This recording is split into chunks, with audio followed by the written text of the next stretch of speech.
हरे राम राम राम हरे हरे, हरे कृष्ण कृष्ण कृष्ण हरे हरे।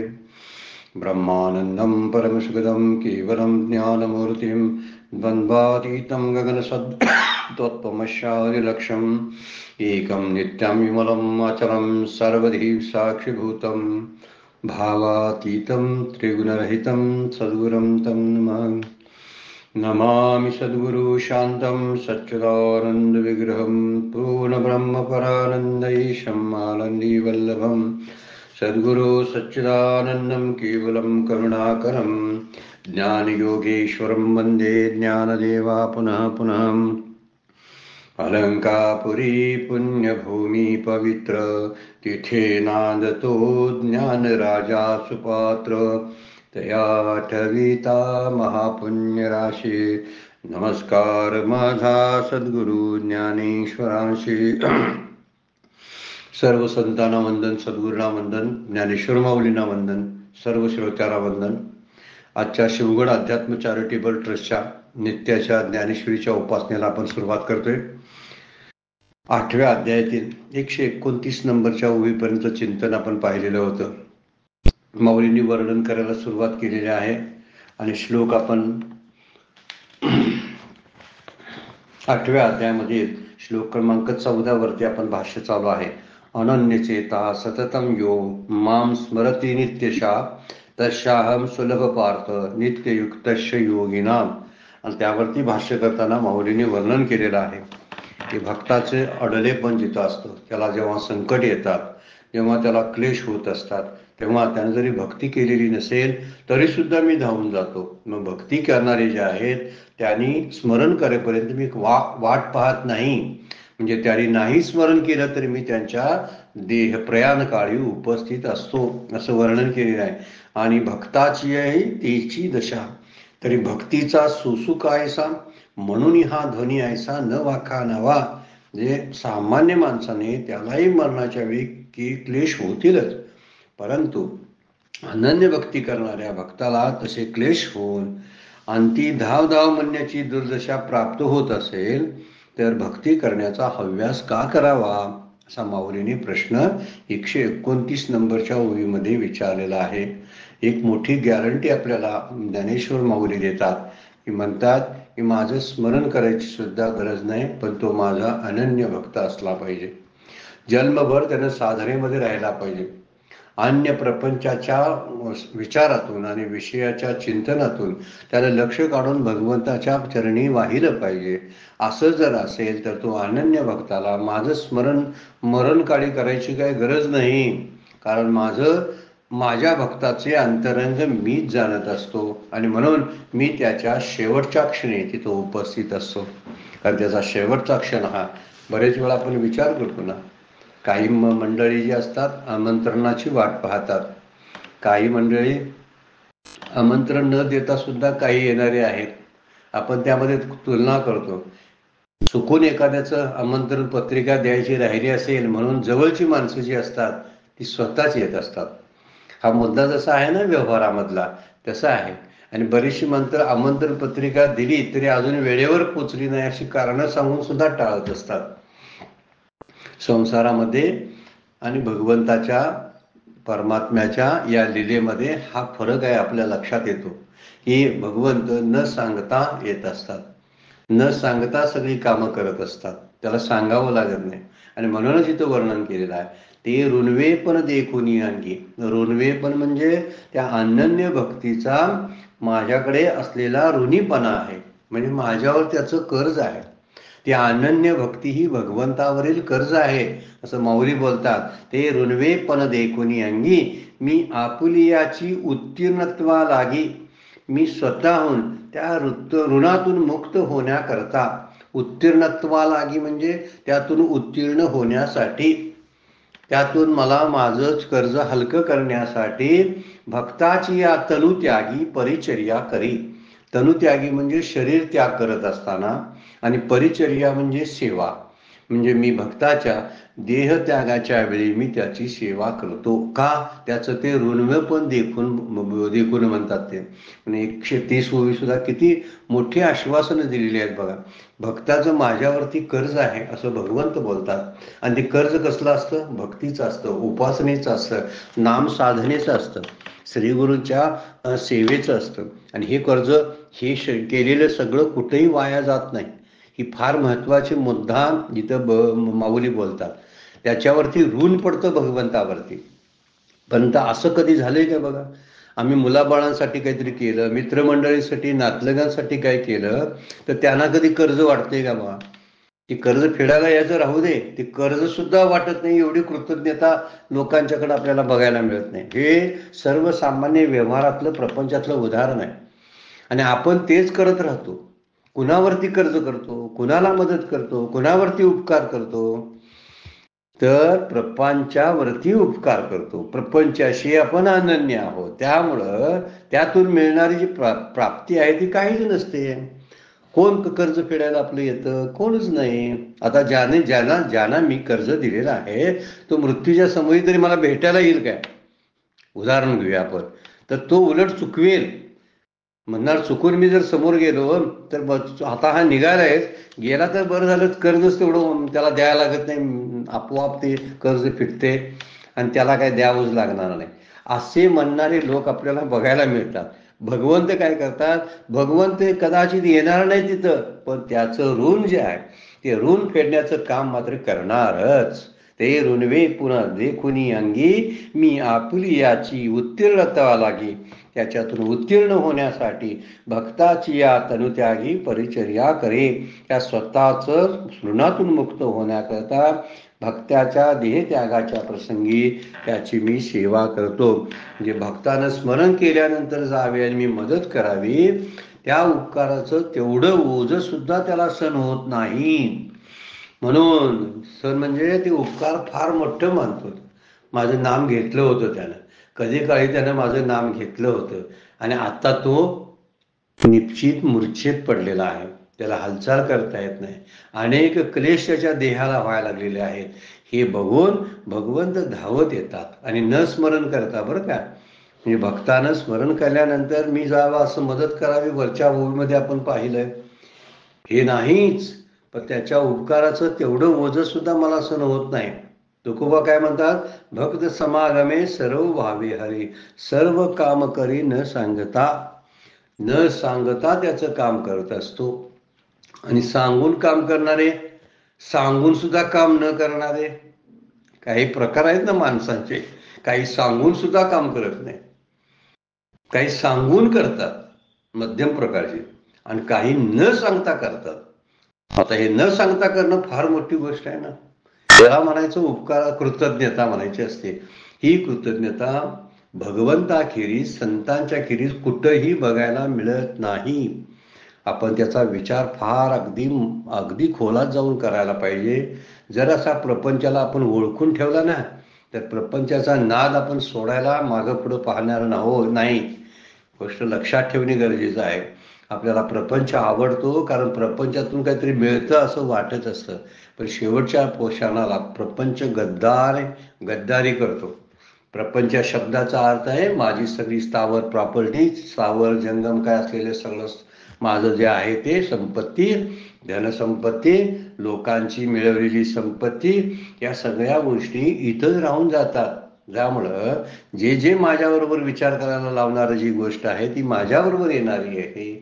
आणि माझ्या देहाची शेवटचा अंत न पवे कोणी. शेवटच्या अंताला कोणी उपयोगाला येत नाही. कोण मदत करत नाही म्हणण्यापेक्षा मदत करताच येत नाही असा तो शेवट असतो. मदत करताच येत नसेल तर त्या अभिलाषेवर आपण संसाराकडे का पाहावं, की संसार मला मदत करणार आहे, प्रपंच मला उपयोगी येणार आहे, असं का वाटतं आपल्याला? काही समजत नाही.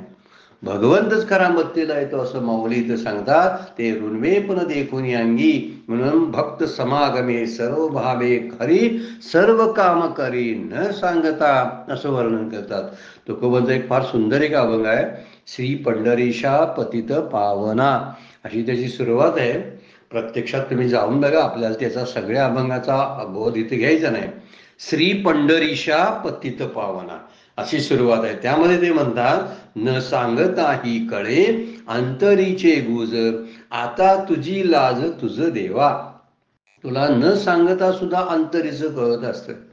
अगदी मी जायला लागलोय, मला आतल्या आत उकडा लागले, माझी वाचा गेलेली आहे, माझी हालचाल मला करता येत नाही, पण माझी स्मृती आहे. आता मला उकडायला लागलेला आहे. तर उकडायला लागलेला असेल तर भक्त काही बोलणार नाही. भक्ताला उखडते हे भगवंताला समजेल आणि तोच त्याची व्यवस्था करेल. भक्ताला थंडी वाजते हे त्यालाच कळेल भगवंताला, कारण तो सर्वज्ञ आहे. आमच्या नातलगांना कळणार नाही. आसपास माझे फार मोठे मोठे मोठे असणारे, प्रतिष्ठित असणारे सगळे मित्रमंडळी नातलग जमा आहेत माझ्या भोवती, पण त्यांचा उपयोग मला होत नाही. उपयोग कुणाचा होतो? भगवंताचा होतो. संतांना बोलवावं, भगवंताला बोलवावं आणि त्याचीच आस धरून बसावी, त्याचीच वाट पाहत बसावी. यांची कुणाची वाट पाहू नये. वाट पाहायची असेल तर भगवंताची. भगवंत कोणत्याही मार्गानं माझी सगळी समस्या, माझी संकटाचं निरसन तोच करत असतो. म्हणून असं म्हणलेलं आहे, न सांगत आहे. मला उखडायला लागलं तर कुणाला सांगायचं? आता सांगा बरं. सांगायला मला तोंड तरी, वाचा तरी पाहिजे. माझी स्मृती तेवढी आहे, मला कळायला लागले की मला आता गरम व्हायला लागले, मला आता हे अस्वस्थ झालोय. मी अस्वस्थ झाले तर मला आता ते उखडायला लागले म्हणल्यावर मला फॅनची गरज आहे. आता फॅन कोणतरी सुरू करायला पाहिजे. आता कुणाला सांगू? तर कुणाला सांगता येत नाही. त्यांना उलट काहीच करणार नाही. ते म्हणतील एवढं कमी काय अंगावर घातलंय त्यांच्या पांघरून, जरा स्वतः जास्त घाला, थंडीचे दिवस आहेत, त्यांना थंडी वाजत असेल म्हणून. काय कळेल काय आपल्या प्रपंचाला? ह्यातलं काही कळेल काय? व्यवहारातल्या सामान्य लोकांना हे कळेल का? नाही कळणार. त्याला सर्वज्ञ भगवंतच लागतात आणि त्याच्याकडेच. म्हणून जर म्हटलं न सांगता ही कळे अंतरीचे गुज, त्याला अंतरीचं गुज केव्हा कुणाला कळतं? भगवंताला. सांगून काय नाही, न सांगताही. अगोदर म्हणलं ना, एखादा सामान्य आहे आणि तो ओरडून ओरडून गजेंद्रासारखा बोलवायला लागलाय, तर बोलवलं तर भगवंत जातात, पण हा याला न बोलवता जातात. हे त्या भक्ताचं वैशिष्ट्य आहे, अनन्य भक्ताचं. भक्ताचं वैशिष्ट्य काय? खऱ्या भक्तीचं हे ऋणवेपण आहे की भगवंत ते ऋण फेडायसाठी तात्काळ येतात आणि परिचर्या करीत त्याची सेवा करतात. फार सुंदर पुढच्या ओळीमध्ये सांगितलंय बघा.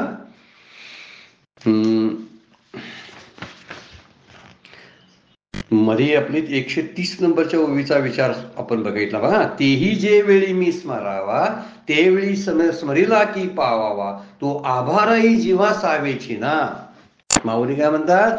ते आभार पण सुद्धा मला सहन होत नाही. त्यानं बोलवावं, त्यानं स्मरण करायला आणि मग मी यावं, एवढं आभार सुद्धा मला सहन होत नाही. मी न बोलवता जातो, ते ऋणवे पण देखुनी अंगी, मी आपुलियाची उत्तीर्णत्वा लागी, भक्ताची या तरुत्यागी परिचर्या करे. त्यानं बोलवावं, स्मरण करावं आणि मग मी जावं, असं नाही. त्यानं स्मरण न करता त्या आभारामुळं ते आभार सुद्धा इतका जड होतो त्याला, त्याच्या उपकाराचं एवढं ओझं सुद्धा सहन होत नाही. तो आभारही जीवा सावेची ना. आणि म्हणून तो भक्ताचं ऋण बघून त्या देह त्यागाच्या वेळी त्याची सेवा करतो आणि ऋणमुक्त होण्यासाठी काम करत असतो. म्हणजे भक्तिरूपी कर्जाचं ओझं माझ्या डोक्यावर असतं, भगवंत कबूल करतात बघा. असा संसारातला एकही जीव आपलं उपकार जाणणार नाही. हा उपकार जाणणारा फार मोठा आहे. एक म्हणजे हा उपकार करता सुद्धा आहे आणि उपकाराला जाणणारा पण आहे, उपकाराची परतफेड करणारा सुद्धा आहे. उपकार करता म्हणजे माझं सगळं त्यानं आतापर्यंत त्यानंच चालवलं, आणि उपकाराची परतफेड म्हणजे मी कुठंतरी जाता येता कुठंतरी नाम घेतलं असेल किंवा बैठकीचं घेतलं असेल, चिंतन केलं असेल, पण त्याच्यावरच मी विसंबून जर राहत असेल तर ते भक्ताचं ओझं माझ्या डोक्यावर असतं म्हणतात. त्यातून उतराई होण्यासाठी त्या भक्ताच्या देहत्यागाच्या वेळी मी सेवा करतो त्याची, आणि त्याचं जाणं जे आहे ना ते सुलभ करतो. याचं वर्णन आहे, तशाहम सुलभ पार्था नित्ययुक्त योगिनाम.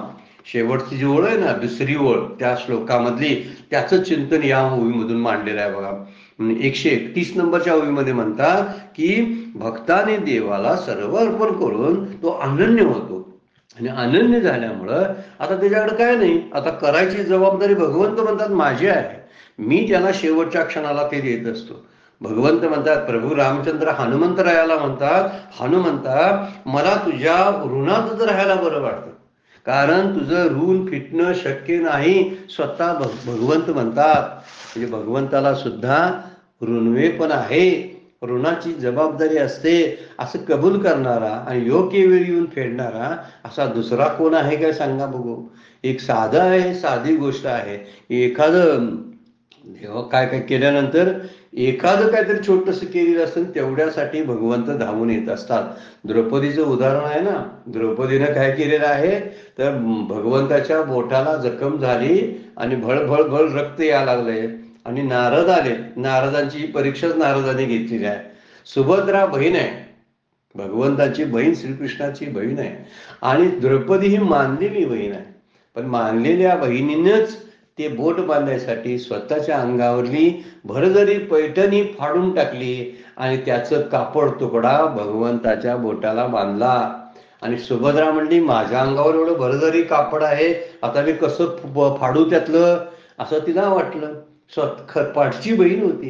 फार सुंदर गीत आहे, मला वाटतंय जुना एक सिनेमा आहे कुठला तरी, मोलकरीण वगैरे जुना सिनेमा, किंवा सानेगुरुजींचा सिनेमा आहे तो. त्या सिनेमामधलं ते गीत आहे बघा, आपण एकदा बघितलं होतं. भरजरी ग पितांबर दिला फाडून, द्रौपदीशी बंधू शोभे नारायण. सुंदर गीत आहे बरं काय, आपल्याला युट्यूबला जाऊन ऐकायला सुद्धा फार सुंदर गीत आहे. भरजरी ग पितांबर दिला फाडून, द्रौपदीशी बंधू शोभे नारायण. सुंदर गीत आहे. द्रौपदीला हा बंधू शब्द. सुभद्रा कृष्णाच्या पाठीची बहीण, विचाराया गेले नारद म्हणून, बोट श्रीहरीचे कापले ग बाई, बांधायला चिंदी लवकर दे. सुभद्रा काय बोलली, शालू मी पैठणी फाडून का देऊ, चिंदी तुम्हाशी पाठीची बहीण झाली वैरिणी. फार सुंदर गीत आहे त्या, म्हणजे ऐकायला बरं वाटतं. ते शब्द आपल्याला पाहिजे कुठले आहेत, एक नुसतं भरजरी पितांबर दिला फाडून, एवढा सुंदर पितांबर फाडला, याला प्रेम प्रेम म्हणतात. त्या ठिकाणी त्या कसपटा समान असणाऱ्या जगातल्या सगळ्या संपत्तीचा जेव्हा आपण त्याग करायला लागतो भगवंतासाठी, त्याला अनन्य भक्त म्हणतात. त्याचं ऋणवे पण फेडायला तो येतोच. म्हणून द्रौपदीला साड्या पुरवल्या, एका चिंधीच्या बदलात हजारो साड्या पुरवल्या आणि लाज राखली. नुसत्या साड्या पुरवल्या नाहीत, नाहीतर भाऊ आहे म्हणून साड्या आणून दिल्या आणि घरात नेस म्हणून सांगितलं नाही. तिच्या संकटाच्या समयी जेव्हा तिनं धावा केला, त्या धावेला ओ देण्यासाठी म्हणून काय केलं, तर एक चिंधी तू दिली होतीस ना, त्या बदलाला मी तुला हजारो साड्या देणार. आणि पुरवल्या भगवंतानी. म्हणजे भगवंत काय करतात, ऋणवे पण देखुनी अंगी, मी आपुलियाची उत्तीर्णत्वा लागी, भक्ताची या तनुत्यागी परिचर्या करे. द्रौपदीचं उदाहरण काय मृत्यू समयीचं नाही, पण खरंच साक्षात तो मृत्यूच होता. तिचं वस्त्रहरण होत होतं, त्याच्यापेक्षा मृत्यू मोठा आणखीन कुठला असणार आहे. म्हणून देवाकडे सुद्धा काही न मागितल्यामुळं देव ऋणात राहतो. ही महत्वाचं तत्वज्ञान आपण लक्षात ठेवलं पाहिजे. आपण करत जावं, मागू नये काय, त्याच्या बदल्याला मागितल्यामुळं आपोआपच ते ऋण फिटत जातं. आणि मला जेव्हा खरंच माझे देहत्यागाच्या वेळी ज्याची गरज आहे, इतर वेळी कोणीही मदत करतात, देहत्यागाच्या वेळी कोणीही मदत करू शकत नाही. करत नाही म्हणण्यापेक्षा करू शकत नाही. म्हणून शेवटचा जो अंत आहे, तो अंत सांभाळण्याची जबाबदारी फक्त भगवंताची आहे. म्हणून चिंधीचं कर्ज फेडण्यासाठी भगवंतानी साड्या पुरवल्या आणि उतराई होण्यासाठी ही महत्वाच्या क्षणी तो सेवा करतो. कारण भक्त प्रपंचातलं काही मागत नाही आणि म्हणून तो त्यांच्या घरी, भक्ताच्या घरी काम करत असतो. कबीराचे विनी शेले, काय काय वर्णन केलेलं आहे. उच्च नीच काही नेने भगवंत, तुष्टे भाव भक्ती देखून या. म्हणजे काय काय वर्णन सुंदर पद्धतीनं तुकोबांच्या अभंगामधून आहे. आणि स्वतःच्या अभंगातले त्याच्या स्वतःचे अनुभव आहेत.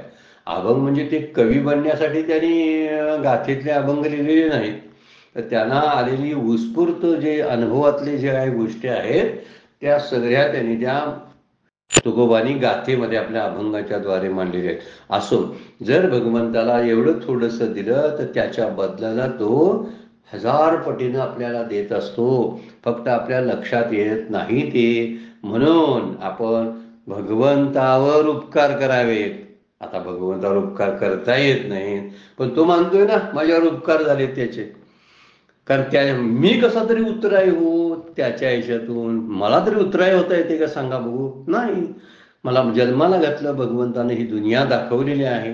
मला भगवंतानं भक्ती करायची इच्छा निर्माण केली माझ्यामध्ये. त्याचं नाम घेण्याचं माझ्यामध्ये त्याच्याबद्दलचं प्रेम उत्पन्न केलं माझ्यामध्ये. माझं खाणं जेवणं राहणं उठणं बसणं सगळं तो सांभाळतो. त्याचा उपकार काय कमी आहेत काय? आहेत. पण तरी सुद्धा तो म्हणतो माझं नाम घेतलं, माझ्याशी अनन्य झाल्यामुळं मी त्यांच्या ऋणात राहतो. आणि ते ऋण फेडण्यासाठी मी देह त्यागाच्या वेळी न बोलवता येतो ही महत्वाची गोष्ट त्यातली आहे. म्हणून असं न बोलवता येणारा आणि परिचर्या म्हणजे सेवा करणारा भगवंतासारखा दुसरा करुणाकर दाता दुसरा कोणी नाही. ही एकदा खुणगाठ बांधून घ्यावी आणि त्याचाच नाद करावा. प्रपंचाचा नाद पोटापुरता करावा. आणि पोट भरल्यानंतर भगवंत पोट भरलं आता देवा तुझ्या कृपेनं, आता तुझंच नाव मी घेत बसतो असं म्हटलं पाहिजे आपण ना. कारण तो भक्त काहीच मागत नाही. मागितलं काहीच न मागे कोणाशी तोची आवडे देवाशी, तुकोबा म्हणतात. काहीच मागत नाही ना तोच देवाला आवडतो. मागणारे भक्त काय आहेतच. काय दिलं गेलं देवाणघेवाण आहे, गिव्ह अँड टेक म्हणतो आपण त्याला. हे देणं घेणं चालूच राहणार आहे. दुकानदारी आहे सगळी. दुकानदाराला आपण पैसे देतो, दुकानदार आपल्याला माल देतो. कुणी कुणावर उपकार केले आणि कोण कुणाच्या ऋणात आहे? कोणीच नाही. मुद्दा आहे की मी काहीच मागत नाही, काही मागत नाही तर तो द्यायचं कर थांबत नाही मात्र. पण देतो आणि नेमक्या वेळी देतो. बरं काय? नेमक्या वेळी देतो. जिथं मी अडकून राहिलेला असतो, रात्रीचा प्रवास करत असतो आणि अचानक अंधारा रस्त्यावरती मागे पुढे 20-20 किलोमीटरवर कुठलं ठिकाण नसतं, अशा ठिकाणी माझी गाडीचा चाक पंक्चर होतं. अशा पंक्चर झालेल्या चाकाला पंक्चर काढणारा माणूस उपलब्ध करून देण्याचं काम तो करतो. ही परिचर्या आहे, लक्षात ठेवा. आपल्याला कळत नाही आणि आपल्याला वाटते कोणतरी माणूस भेटला बरं झालं वगैरे वगैरे. भेटत वगैरे कोण नाही. अशा अडचणीच्या क्षणी तो आपल्याला मदत करतो. आपण सगळ्या नातलगांच्या गोतावळ्याच्या संमेलनात असलो तर मदतीची काही गरज नसते ना. पण ज्यावेळी एकटं पडतो ना आपण, खरं एकटं पण असेल तर मृत्यूच्या समयीचं आहे, त्यावेळी कोणी नसतं. बोलून दाखवता येत नाही, डॉक्टरला सांगता येत नाही मला काय होतंय, डॉक्टरी उपाय चालत नाहीत आणि तरी सुद्धा मृत्यूच्या वेदना सहन कराव्या लागतात. मला मृत्यूच्या वेदना नको असतील तर मी एकच गोष्ट केली पाहिजे, भगवंताचं स्मरण सतत. नित्यशा शब्द वापरलेला आहे. अनन्यचेता हा शब्द वापरला. अनन्यचेता सततम यो माम स्मरती नित्यशा. ही एकच जबाबदारी आपल्यावरती आहे सतत. मगच त्याच्यावरती ऋण होतं आणि त्या ऋण फेडायसाठी भगवंत तात्काळ उपस्थित राहतात. बोलवावं लागत नाही. शांतपणे नाम घेण्याची बुद्धी आपल्याला मृत्यूसमयी तोच देत असतो. आणखीन एक आता प्रसिद्ध आणि ओवी आहे, 131 आणि 132 नंबरचं चिंतन पुन्हा पुन्हा करण्यासारखं आहे. बघा काय म्हणतात बघा. केवढा मोठा सिद्धांत या 132 नंबरच्या ओळीमध्ये सांगितला. देह वैकल्याचा वारा झने लागेल या सुकुमारा, म्हणून आत्मबोधाचे पांजिराम सुयेत याते. देह वैकल्याचा, देह वैकल्य म्हणजे देहाची असहाय्यता, वैकल्य म्हणजे विकलांग होणे. वैकल्य देह जेव्हा विकलांग होतो, वैकल्य म्हणजे विकार निर्माण होतात, वैकल्य म्हणजे असहाय्य होतो, हेल्पलेस जेव्हा होतो आपण ना, त्यावेळी खरी गरज असते. आपलं काही चालत नाही, माझ्याकडे खूप पैसे आहेत, माझ्याकडे माणसं आहेत आणि माझ्याकडे हे आहे, तरी पण माझं संकट निवारण होत नाही. मग आता काय करायचं? हा प्रश्न येतो ना, त्यावेळी माऊली बोलतात, देह वैकल्याचा वारा. मृत्यूच्या समयी देहाला होणारे क्लेश जे आहेत ते क्लेश आपल्याला बरे करता येत नाहीत, डॉक्टरना बरे करता येत नाहीत, नातलग त्याच्यावरती उपचार करू शकत नाहीत, अशी अवस्था आहे. त्यामुळे अशा अवस्थेमध्ये देह वैकल्याचा वारा, वारा म्हणजे झळ लागेल, त्याची झळ लागेल. कशाची? विकलांग देहाची, देहाच्या क्लेशाची, विकारांची झळ लागेल, झणे लागेल. या सुकुमारा, सुकुमार असणाऱ्या माझ्या भक्ताला काय म्हणतात बघा, जणू काय ते आपलं लेकरू समजतात. भगवंत भक्ताला आपलं लेकरू समजतात, आणि तो माझा भक्त जो आहे तो बाळासारखा सुकुमार आहे. सुकुमार म्हणजे अगदी लहान आहे. झणे लागेल या सुकुमारा. म्हणून काय करतो? म्हणून आत्मबोधाचे पांजिरा सुयेत याते. म्हणून आत्मबोधाचा पांजिरा म्हणजे पिंजरा करतो, म्हणजे आत्मज्ञानाच्या पिंजऱ्यामध्ये त्याला ठेवतो, असं वर्णन केलेलं आहे. काय सुंदर विचार आहेत बघा. की शेवटचा क्षण जो आहे तो सांभाळण्याचा आहे, ते की उरणार मरण प्रसंगी देहाला होणाऱ्या क्लेशाचा वारा माझ्या या सुकुमार भक्तांना झपाटेल, झळ लागेल, म्हणून मी त्यांना आत्मज्ञानाच्या पिंजऱ्यात घालून ठेवतो. म्हणजे देहाच्या विकारामुळे, देहाच्या असाहित्यामुळे लागणारा जो होणारा जो त्रास आहे त्या भक्ताच्या सुकुमार देहाला सोसत नाही. अगोदरच आजारपणानं आणि वृद्धत्वानं शरीर खंगलेलं असतं, आणि काय दुखतंय कुठं, काय कुठं वेदना होतात याचा पत्ता त्यालाच नसतो. वेदना क्षमवणारे जवळ कोणीही नसतं, त्यांना सांगता येत नाही मला. आणि त्यामुळे मी अशा असहाय स्थितीमध्ये असताना भगवंत काय करतात, मला आत्मबोध दिलेलाच असतो. आणि आत्मबोधामध्ये तो अनन्य भक्त आत्मबोधाच्या आतल्या त्या कडेकोट अशा बंदोबस्तामध्ये राहतो. त्याला पिंजरा म्हटलेला आहे. म्हणजे पिंजऱ्यात घालून मी त्याला सुस्थितीत ठेवतो. सुयेत याते, सुयेत याते म्हणजे घालून सुरक्षित ठेवतो. म्हणजे मरण समयी होणारी दुःख जी आहेत ही भक्ताला होतच नाहीत, असा त्याचा अर्थ आहे. जो अनन्य भक्त जो आहे, शरणागत जो आहे, त्या शरणागताला मृत्यूसमयीचं दुःख होत नाही. त्याला कारण माऊली सांगतात, ती देह वैकल्याचा वारा लागू नये माझ्या सुकुमार भक्ताला, म्हणून या आत्मबोधाचा पांजरा मी पांजरामध्ये, त्या पिंजऱ्यात त्याला मी सुरक्षित ठेवतो. मग कसं दुःख होईल सांगा बघू. काही 2-3 प्रकारची दुःख होतात मागच्या वेळा, पण शरीर वेदनात्मक दुःख, हे सगळे पंच प्राण आणि पंच महाभूत सोडून जात असतात. आणि जात असताना, एक एक जात असताना सर्वसामान्य जीव आळोखी फिळोखी देतात. घाम फुटला असतो, काहींचे डोळे विस्पारतात, काही ना काहीतरी हुडहुडी भरून येत असते त्या काळामध्ये. काही जण बरळत असतात, भ्रमात बरडत असतात. या सगळ्या गोष्टीचा विचार आपल्याला हा उदाहरणादाखल आपण बघू शकतो रोज. अशी कितीतरी मृत्यू आपण पाहिलेले असतात, आणि या मृत्यूच्या क्षणाचा शेवटचे क्षण पाहिल्यानंतर अंगावर शहारे येण्यासारखे असतात.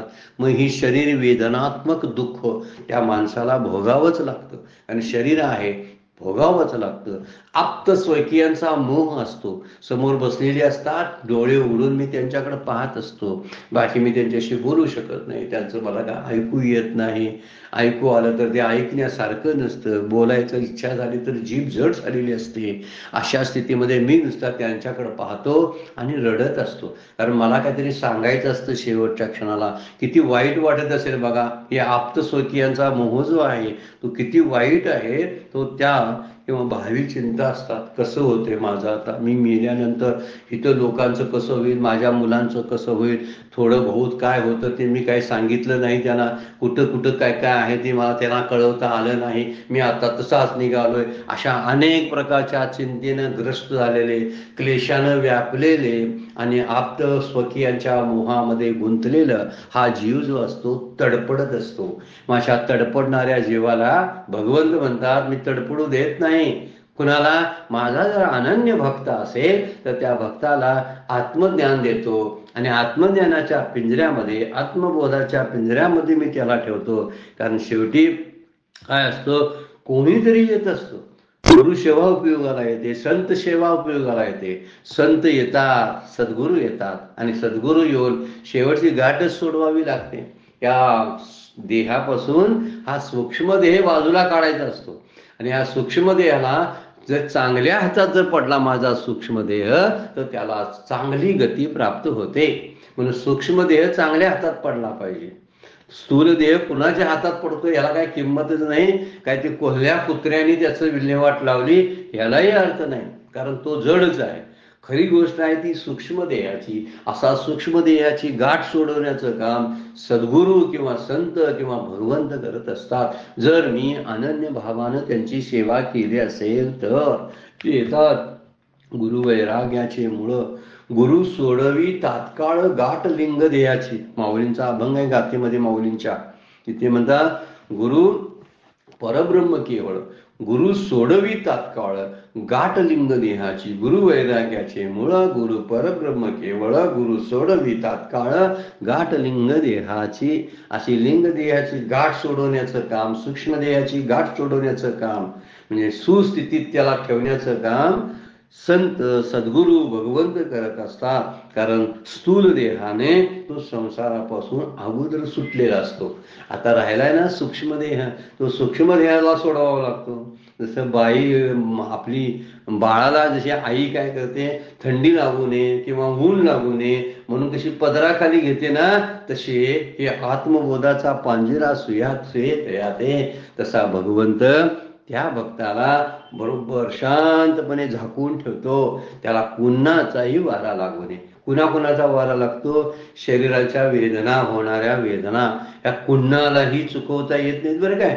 तो कोणीही असो, फक्त भक्तालाच त्या चुकतात. त्याचं कारण आहे भक्ताचे ऋण भगवंतावर असतात आणि तो फेडण्यासाठी भगवंत त्याच्या सेवेसाठी तिथं तो तयार असतो. म्हणून तिसरी गोष्ट त्यामधली आहे, दुसरा त्रास कोणता असेल तर आपले जे स्वकीय आहेत, आपले नातलग आहेत, त्या नातलगाच्या मोहातून मला बाहेर पडूसं वाटत नाही म्हणून माझं गुदमरणं सुरू होतं. ही गुदमरता सुद्धा कशामुळे होते तर मोहामुळं. पण या मोहातून बाहेर काढण्याचं काम शेवटच्या क्षणाला भगवंत करतात. आणखीन काहीतरी चिंता ज्या माझ्या असतात त्या चिंता घालवण्याचं काम भगवंत करतात. म्हणून माझ्या सुकुमार भक्ताच्या अंगाला या झळा लागू नयेत. कशा कशाच्या?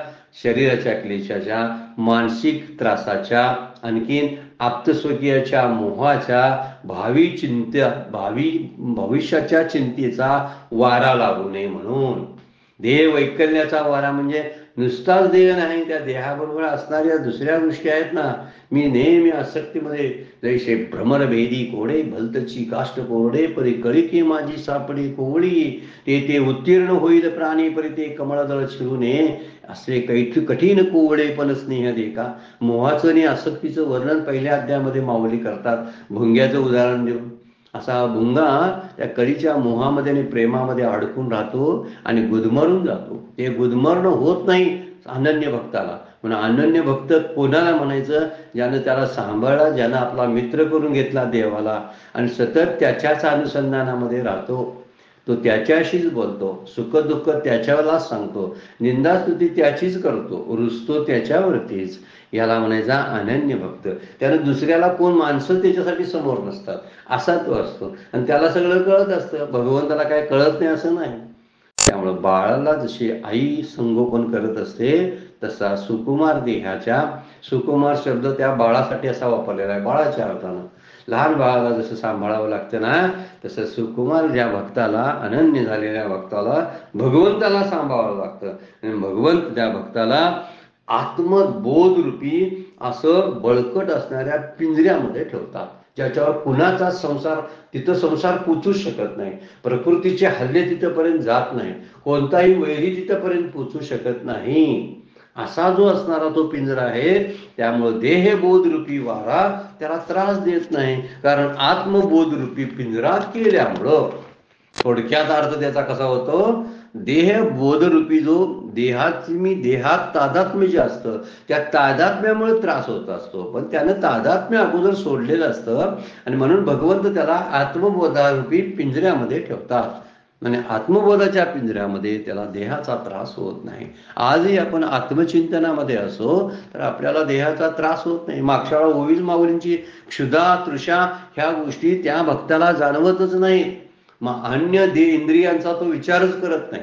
डोळे कान वगैरे इंद्रिय आहेत त्याचा विचार, याचा अर्थ असा होतो भगवंताच्या अनुसंधानामध्ये असताना प्रपंचाचा त्रास जाणवतच नाही.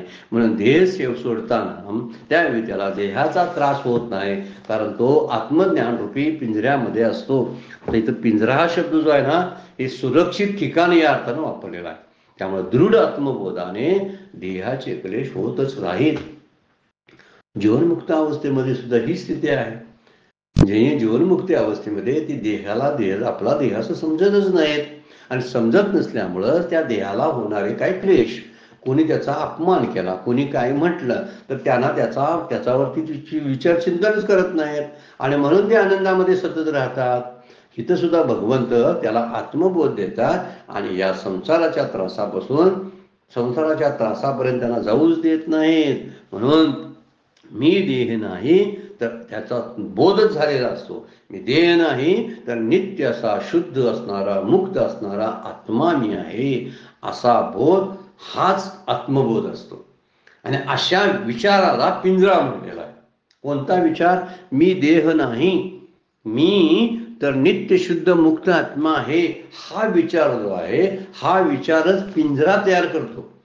आणि हा विचार काय मृत्यूच्या समयालाच यायला पाहिजे असं काही नाही, तर आपण जिवंत असताना सुद्धा हे सांभाळू शकतो. आपण जर असंच म्हणायला लागलो तर देहाचा त्रास जिवंतपणे सुद्धा आपल्याला होणार नाही.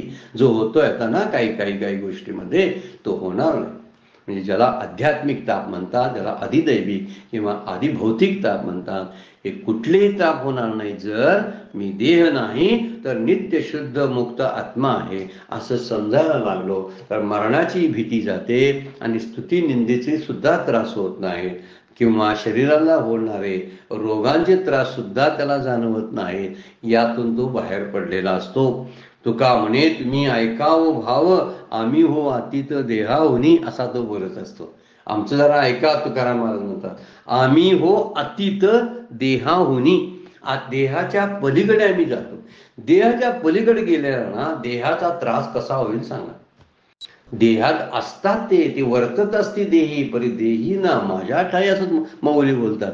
ते देहात नसतातच, दिसताना वर्तत असते देही. व्यवहारातल्या लोकांना जाणवतो ते देहामध्ये आहेत, पण ते देहामध्ये नसतात माऊली म्हणतात, तर ते माझ्या ठिकाणी असतात. जर देहामध्ये नसतील तर देहाचा त्रास आणि क्लेश त्याला का व्हावे? देह वैकल्याचा वारा त्याला का लागावा? लागणारच नाही, कारण त्याने आत्मबोध त्याचा दृढ झालेला असतो.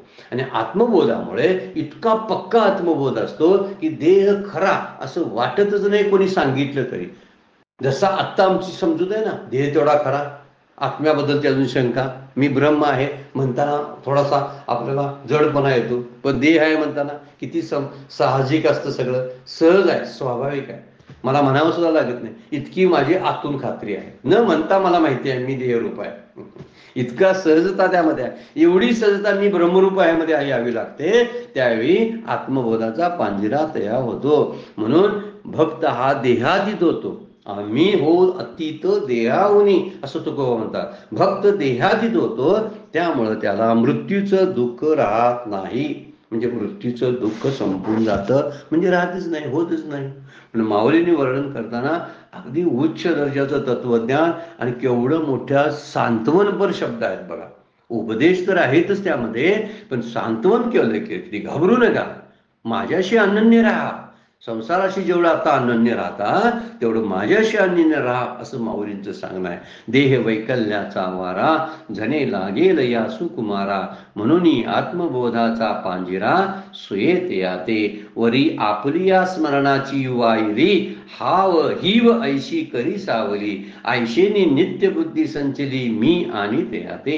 पुन्हा काय करतो, त्या स्मरणाचं असं व्यापक सुखकारक अशी शीतल थंडगार सावली त्या पिंजऱ्यावरती करतो. पिंजरा आत्मबोधाचा आणि सावली नामस्मरणाची. काय विचार आहेत बघा. वरी आपली या स्मरणाची उवाईली, उवाईली म्हणजे पसरतो, विस्तार करतो. हिव म्हणजे शीतल, ऐशी करी सावली, एक थंडगार अशी सावली निर्माण करतो. ऐशेनी नित्य बुद्धी संचली, अशा निश्चयात्मक आत्मबुद्धी स्थिर झाली असताना मी आणि ते मी त्यांना माझ्या निर्गुण स्वरूपाकडे घेऊन जातो. हे सुंदर विचार सांगितलेला आहे. हे भक्ताने केलेल्या नामस्मरणाची अशी चौफेर सावली जी शीतल आहे ती त्या पिंजऱ्यावर पसरतो. कुठल्या? आत्मबोधाच्या पिंजऱ्यावरती. वरती वर्णन केलेलं आहे त्यामध्ये. त्यामुळे नामस्मरणामध्ये त्याची बुद्धी स्मरणामध्ये स्थिर करून मी माझ्या निर्गुण स्वरूपाकडे त्याला नेतो. आत्मबोध देतोच, पण प्रतिबंधात्मक दोष निर्माण होऊ नयेत, आणखीन काय त्रास होऊ नये म्हणून नामाचा चाळा लावून ठेवतो. की पिंजऱ्यात उन्हाचा त्रास होऊ नये म्हणून त्यावर सावली करतो. माझं स्मरण राहावं म्हणून सावली. किंवा देह दुःखाचा परिणाम होऊ नये म्हणून जसं आपण उकाडा होतोय म्हणून येशीत बसतो ना, तसा हा आत्मबोधाचा पांजरा म्हणजे उन्हाळ्यातला, संसाराच्या उन्हाळ्यातला एशीच आहे. हा मुद्दा किती सुंदर पद्धतीने मांडलेला आहे बघा.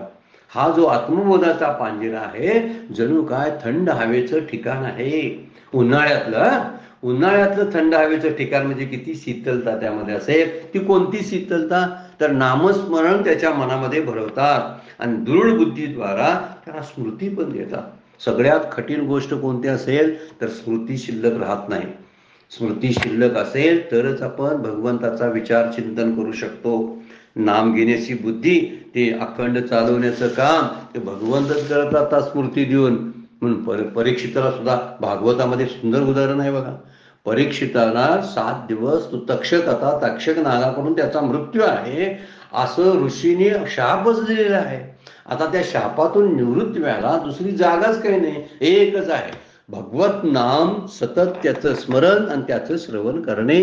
म्हणून शुकाचार्यांच्याकडून 7 दिवस परीक्षित राजानं भागवत ऐकलं. आणि भागवत ऐकल्यानंतर शेवटची गोष्ट काय झाली बघा. तक्षक नाग चावणार हे शापामध्ये ठरलेलंच होतं, तो चावायचा राहत नाही. पण तक्षक नाग चावल्यानंतर त्याची भीती मात्र परीक्षितीच्या मनातून गेली, कारण त्यानं खरं मानलंच नाही.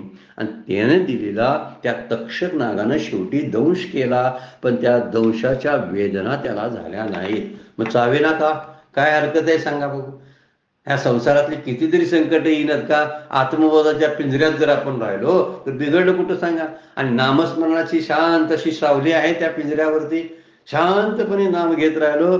प्रल्हादाला उकळच्या तेलात घातलं तरी सुद्धा त्याच्यावर काही परिणाम झाला नाही. कशामुळं? का उकळलेलं ते खरं गरम नव्हतं का? होतं. परंतु भगवंताने त्याच्यावरती सावली धरी. परी आपुली या स्मरणाची वाहिली ही वैशी करी सावली. ऐशेने नित्यबुद्धी संचली मी आणि ते आधी. त्याच्यात आणि माझ्यामध्ये असा दृढ आत्मबोध झालेला.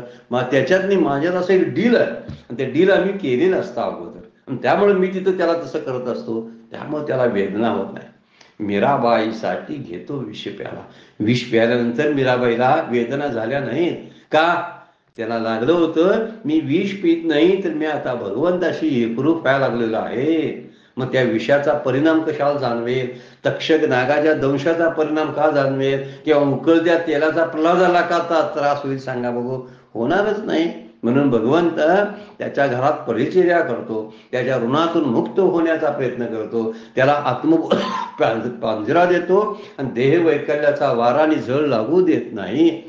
किती सुंदर वर्णन केलेलं आहे. आणि शेवटी नुसतं पिंजरा करत नाही, त्या पिंजऱ्यावरती सावली धरतो, छत्र धरतो आणि माझ्या सुकुमार भक्ताचा शेवटचा जाण्याचा प्रवास जो आहे तो निवांत करतो. इतकी सुंदर आश्वासनं आपल्याला प्रपंचामध्ये ऐकायला मिळणार नाहीत. फार सुंदर वर्णन माऊलीने केलेलं आहे. आपण एक 2-4 ओळीमध्ये एकाच प्रकारचा विचार जवळजवळ आपण करत आलेलो आहोत की देहाचं शेवटचा जो त्याग आहे, त्यागाच्या वेळी मला त्याग तरी करावाच लागणार आहे. पण ते त्याग करण्यापूर्वीचा जो प्लॅन आहे तो प्लॅन माऊलीने मांडलेला आहे. जर असा प्लॅन असेल तर त्या प्लॅनच्या वेळी त्याचा फायदा केवढा मोठा, कल्याण केवढा होतो हे बघण्यासारखं आहे. फक्त आपल्याला अनन्य शरणागता आपल्याकडे असायला पाहिजे असं माऊली बोलतात. वेळ संपलेला आहे. आजची सेवा सद्गुरूंच्या चरणी, भगवान ज्ञानेश्वरांच्या चरणी अर्पण करून विराम घेऊया. पुंडलीक वरदा हरी विठ्ठल श्री ज्ञानदेव तुकाराम. विठ्ठल विठ्ठल विठ्ठल विठ्ठल विठ्ठल विठ्ठल विठ्ठल.